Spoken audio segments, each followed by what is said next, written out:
The evening air in Pasadena grew unnervingly cold as the city lights flickered on, a sea of artificial stars below their hillside workshop.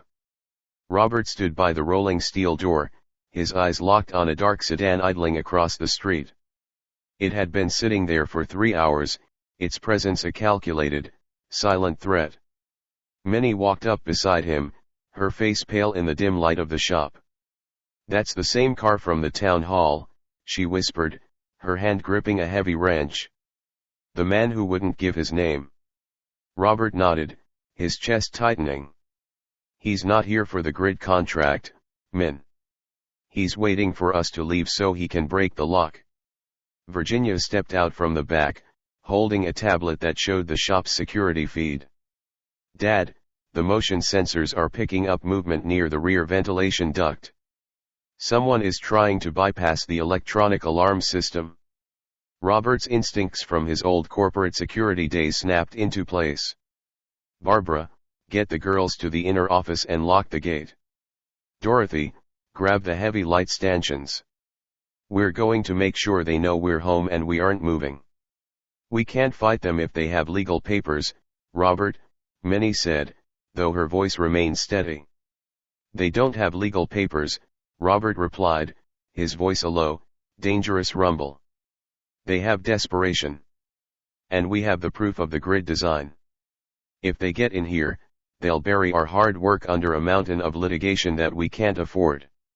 Suddenly, the shop lights flickered and died, plunging them into an artificial, oppressive darkness. The only illumination came from the faint glow of the city lights filtering through the grime on the high windows. "Stay behind the desk," Robert ordered. He moved toward the front bay, his boots silent on the concrete. He reached the wall switch for the emergency floodlights, a manual override he had installed during the build. "You want the shop?"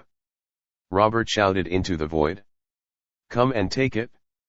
He slammed the switch. A blinding, white light erupted, filling the workshop and spilling out into the street. 3 figures, dressed in dark tactical gear, froze at the threshold of the bay door, their eyes shielded by the sudden, harsh glare. "The blueprints aren't here," Robert continued, stepping into the center of the light, his frame looking massive. "I already sent the files to the city council's lead engineer. The grid is public record now. You're too late."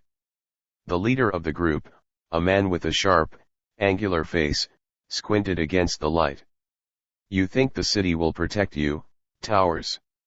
They're just as hungry as we are for what's in those files." "Then let them be hungry," Robert retorted. "But you're trespassing on private property, and my cameras are streaming this entire interaction directly to the local police station's terminal." The men hesitated, the threat of exposure weighing heavier than the greed that had brought them there.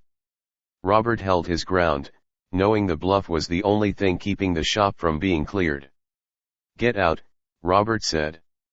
"And tell whoever sent you that if they come back, I'm not opening the door again." The men backed away, disappearing into the dark shadows of the alleyway. Robert stood there until the sedan roared to life and sped away. He was exhausted, his hands trembling, but the shop was secure.